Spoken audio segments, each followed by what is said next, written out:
Admirons. Effectivement, commençons par admirer l'œuvre du maître.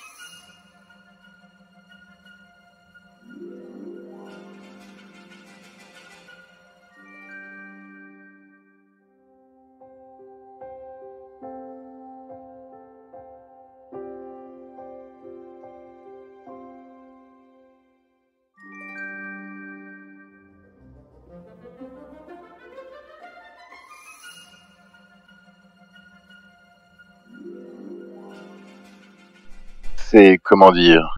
C'est beau. Voilà. Bruel. Comme Patrick Bruel, Peter Doig est né en 1959. Un sacré bon cru cette année 59.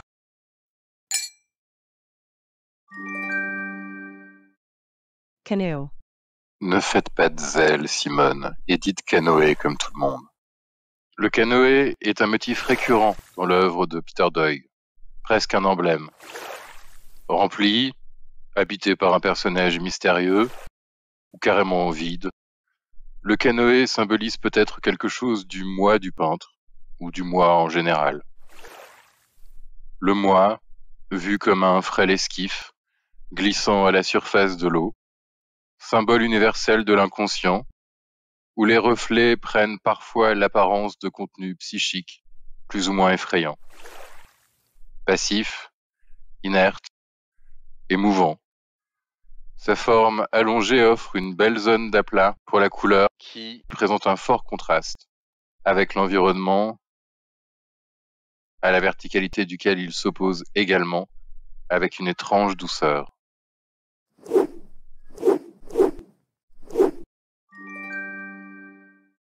Doigui. Quand l'homonymie sème la confusion. Un ex-maton d'un centre correctionnel aurait acheté 100 $ cette toile dans les années 70 à un certain Peter Doigui, avec un E, un gamin incarcéré pour vente de LSD. J'en suis tombé amoureux, déclare le maton. Au sujet de la toile. Des années plus tard, le maton en question présente la toile à un propriétaire de galerie qui en tombe de sa chaise. Peter Doig, entre-temps, est devenu un peintre hyper coté. Mais Peter Doig nie, crie à l'arnaque, refuse la paternité de la toile. Un procès s'ensuit, de gros sous sont en jeu.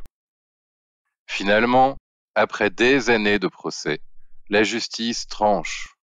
Le plaignant renonce à faire appel, peut-être à cause du coût financier. La sœur d'un certain Peter Doigui, auteur de paysages facilement attribuables à un Peter Doig jeune, aurait témoigné que le tableau était bien de son frère décédé et non du célèbre peintre encore vivant. Pour le moins, en effet. Édimbourg. Il y a des artistes qui viennent du sud, d'autres qui sont de province.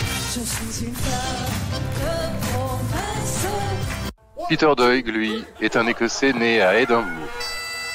L'occasion pour nous de rendre hommage à l'élégance de Charles en kilt. Un rien l'habille, cet homme-là.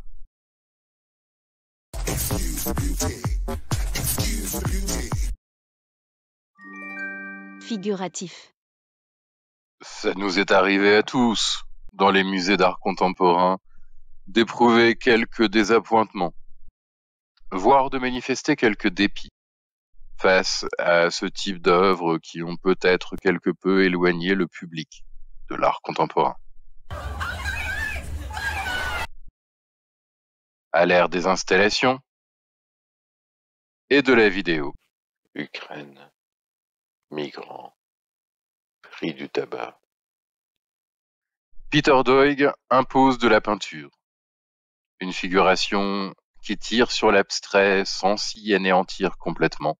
Un sens aigu de la couleur et de la composition, des toiles d'une indéniable et envoûtante beauté. Gauguin. Gauguin et ses paysages exotiques, teintés d'onirisme, Peter Doig revendique volontiers l'influence de l'artiste sur son propre travail et la liberté de citer les grands maîtres, comme ici bien entendu Munch. Il évoque également dans les interviews de bien nombreuses autres influences, quand ce ne sont pas les critiques qui convoquent celles-ci. Grand connaisseur de l'art, Peter Doig dialogue avec les maîtres qui l'ont précédé et maîtrise comme personne l'art de s'élever en s'appuyant sur les épaules des géants. Tout de même pas que je vais vous trimballer sur mon dos. Alors, ne perdons pas de temps dans la... alors. Hypnotique. C'est l'un des adjectifs les plus communément employés pour décrire l'œuvre de Peter Doig. Inspiration. Peter Doig ne s'inspire pas que des grands maîtres qui l'ont précédé. Le désir de peindre peut naître d'une photo qu'il prend lui-même, ou que quelqu'un d'autre a prise. Il cite notamment Cindy Sherman. Mais ce peut être aussi une scène de film.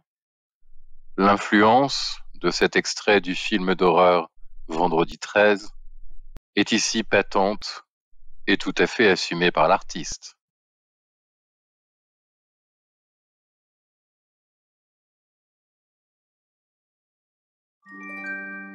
Je pense que.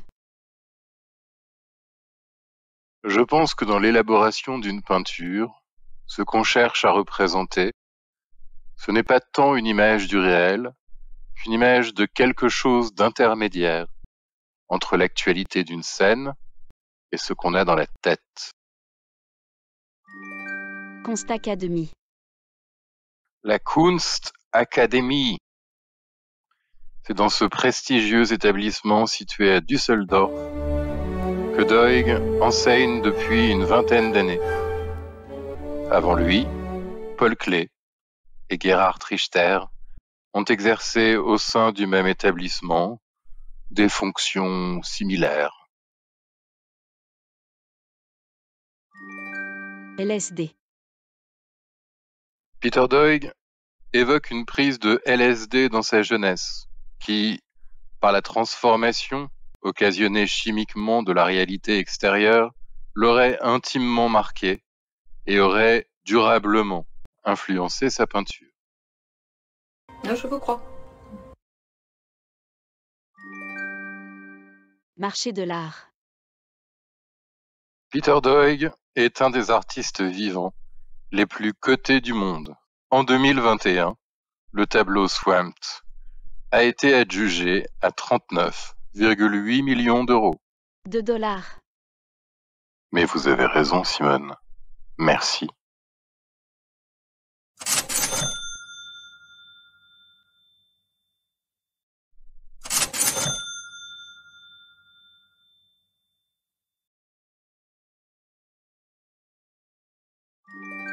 Non, tous les grands artistes ne sont pas morts.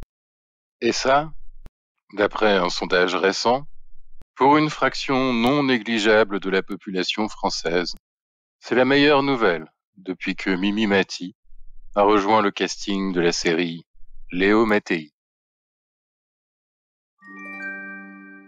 Orsay. Le musée d'Orsay s'apprête en octobre à présenter une exposition Peter Doig intitulée Reflets du siècle.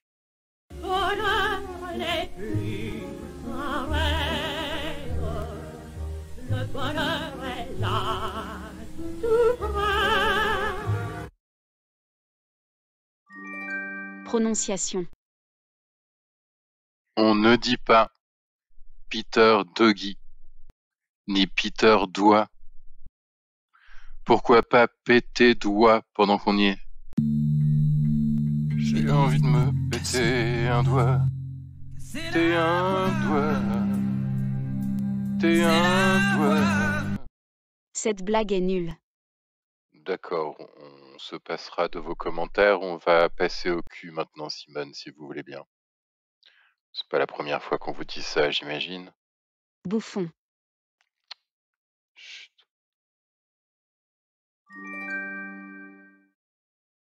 Quotidien. Le quotidien, représenté sous un angle bizarre, déformé, juxtaposé à des éléments fantasmagoriques. C'est ce que transcende le réalisme magique. Un courant qui traverse le XXe siècle et ses nombreuses écoles, et qui, loin de dépérir, continue d'inspirer nos contemporains, et auquel on rattache fréquemment Peter Doig. Reflet. Blotteur, une des œuvres les plus célèbres de Doig, inspirée d'une photo de son frère, prise par lui-même, sur une étendue glacée du Canada où Doig passe une partie de sa vie. Le personnage principal de la toile, bien au centre de celle-ci, observe son reflet. Nous l'observons observer son reflet. Chez Doig, l'élément aquatique, zone de reflet par excellence, c'est la porte ouverte sur un autre monde. L'inconscient, le ça, l'âme, le mal peut-être, comme vous voudrez. Qu'est-ce qui se reflète quand je me reflète?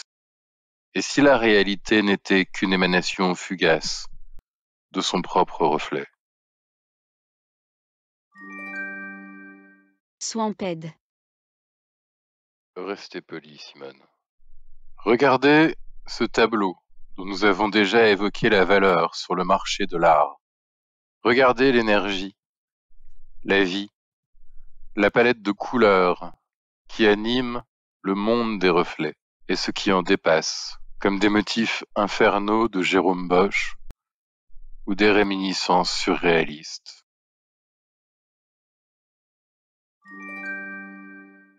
Trinidad.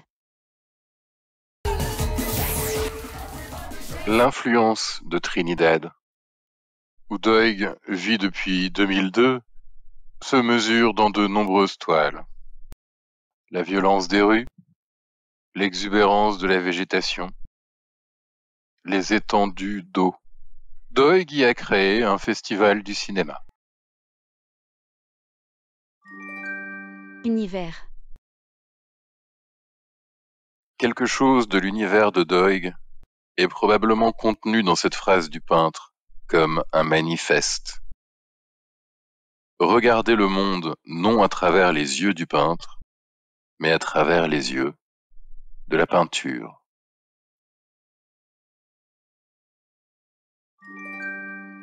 Variété. Il y a la variété française.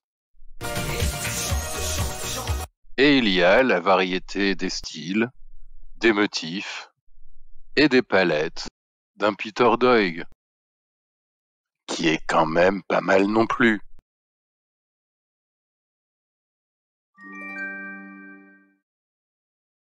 Winter.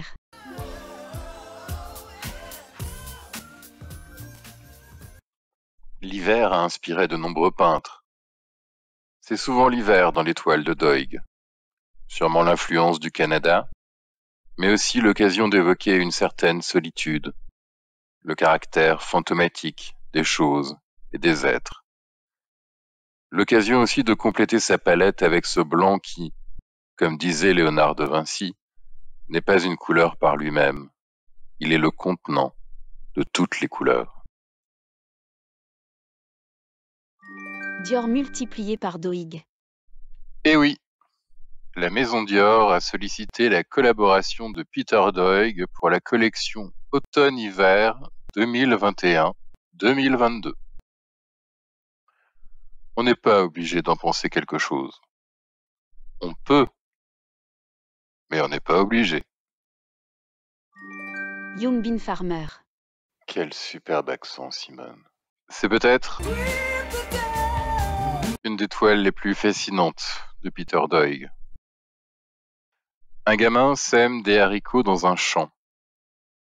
Il existe à peine, ce gamin, comme une espèce de petite divinité des champs dont il semble cristalliser l'ocre rouge.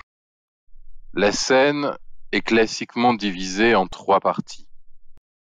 Le ciel, la terre et quoi? Quel est cet espace, cerné de sinistres poteaux de bois noir.